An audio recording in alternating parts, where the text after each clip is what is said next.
Extract from the Grey Room from Dark Reflections. My name's Dodgson, but some people call me Dodge. Not a great nickname when you're in the painting and decorating trade, let me tell you.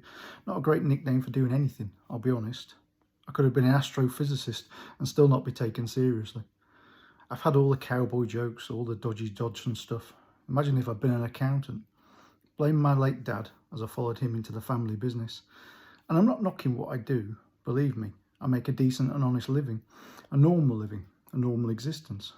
It's just that, well, I keep thinking about how there's more to life than that. More things in heaven and earth than most people care to see or want to know about. It's one of the reasons why I'm doing this little side project in my spare time. I'm hoping something might come of it, that it might fulfill some kind of ambition of mine from when I was younger. I was always creative, you see, in one way or another. Loved to draw, paint, with oils and watercolours rather than emulsion. Make things, models usually. Good with my hands. I had a go at writing, but I was never really any great shakes. Trying to copy those horror authors I loved. You know the ones I mean. Who wrote books with lurid covers, skulls or guys with fangs on them, dripping with blood. Make-believe fiction, when the most frightening stuff of all is. But I also think it's important to chronicle all of this. If I don't, nobody else will. Tom's certainly not going to bother. He's much more interested in getting out there and doing all this weird shit than writing it down. It would bore him to tears, I reckon. He's given me permission, of course. I won't be doing this without his blessing. You can't do anything anymore without ticking those boxes. Can't even go on the net without giving consent to this and that, let alone record someone or write about them. There's just one stipulation. He can't see the light of day till either he retires when his good work is done or something happens to him. So these are just my notes really, gathering everything together, getting things straight, planning, jotting down my recollections. I just wish I'd started it sooner. But you don't think, do you? Maybe we'll go back and hoover up all those other encounters he's talked about, like the Novum Fur or the Black Veil, although that might still be a bit raw for him. It's one of the reasons why he ended up in such a mess here, the fact that he was so down about Asta. Oh, right. Before we get into all that, maybe I should tell you a bit about how I came to meet him. A bloke I'll be telling you about, whose adventures I'll be chronicling, I guess you'd call it. I first bumped into him, quite literally, rounding a corner and walking into each other at my local college. I bloody love that place. Apart from being a right laugh, getting to hang out with some of the best people I've ever known, the general art and design course I took gave me a chance to try out all those things I was just talking about. I had some stupid idea that I might make it into galleries eventually, make my mark, make millions. Yeah, right. I think my dad just saw it as practice, getting me ready for the firm. I even enjoyed the theory side of things, mainly because our tutor was really laid back and showed us old movies at lunchtimes. But I needed to do a lot of planning, research, more than most who just wing it. That's what I was doing in the library that day, getting out books to do a piece about surrealism, so I could get my grades. This was before you could look everything up on your computer or even your phone. So there I was, carrying all those heavy books on Dali, Magritte, not really looking where I was going, when I turned a corner and walked straight into him. I apologised, but Tom said it was as much his fault as mine, that he had things on his mind and wasn't really paying attention to where he was going. As he helped me pick up my load, I noticed some of the photocopies that he dropped, newspaper clippings relating to a certain abandoned asylum not far away from the college, a place that was reportedly haunted by the spirits of patients who died on its wards.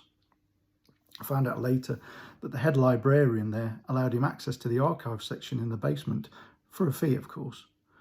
I asked him if he was researching that place for an essay of his own, maybe a design project, and he just looked at me and smiled. I didn't know it at the time, I didn't know it until after the fact, but he was actually planning on breaking in and spending the weekend there. Rather him than me was my first thought when I found out. It still is usually. He had this goth look to him, Tom, even back then.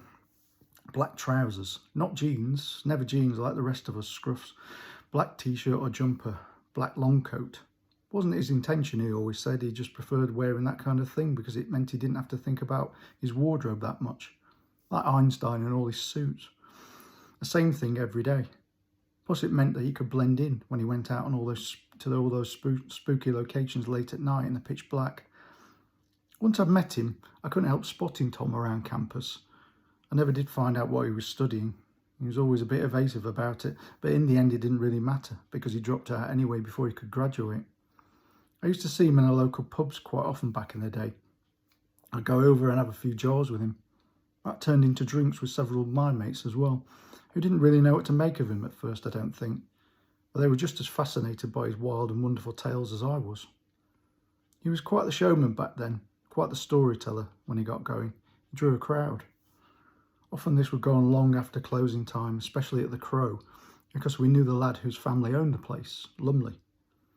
Tom would tell us about how he'd driven out to some spot because the residents reckoned they'd seen the spectre of a huge glowing cat prowling the streets.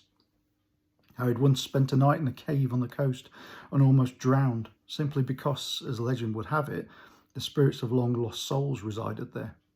Or spent time camped out on the moors because of some photographs taken by a guy who'd gone missing, and which apparently showed a procession of the dead roaming the land. We'd sit there open-mouthed at all this, taking it in. Sometimes he saw things, experienced things, sometimes he didn't. I don't know if we fully believed him back then or were just having fun, getting into the spirit of the thing, if you pardon the pun. Fiction, like those horror books I used to love so much. Halloweens were the best time when Tom was around, I have to admit. But then college ended, life took over. Like I say, I followed Dad into the decorating trade because it was steady work, unlike being an artist or writer or whatever. And it was always what I was going to do, I suppose. I got engaged twice, married and divorced once. My old mum would say I was too good for them, but in hindsight, it was probably the other way around. No children, which some might say was a blessing. Most people I knew from back then drifted away, but a few of us stayed in the area.